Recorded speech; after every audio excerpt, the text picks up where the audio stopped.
Nous pouvons être fiers, les mots d'Emmanuel Macron dimanche soir pour qualifier les actions du gouvernement face à la crise du coronavirus en France.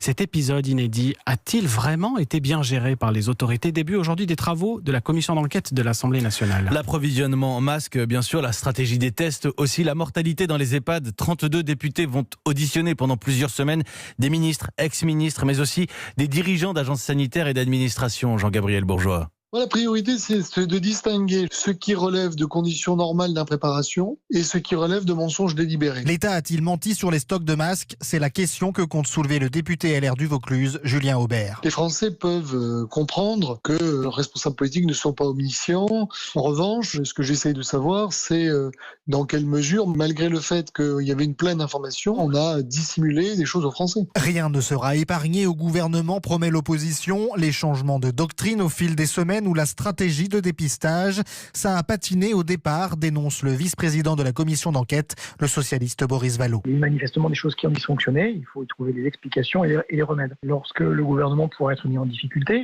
la majorité ne pourra pas considérer que c'est faire de la petite politique que de creuser et de questionner. Du côté de la majorité, on veut aussi creuser au-delà de l'action de ce gouvernement en auditionnant tous les ministres de la Santé depuis 2009, date de la dernière pandémie, la grippe H1N1, avec la volonté de tirer des leçons des défaillances passées pour que le pays soit mieux armé en cas de nouvelle crise. Et parmi les premiers interrogés aujourd'hui, Jérôme Salomon, directeur général de la Santé.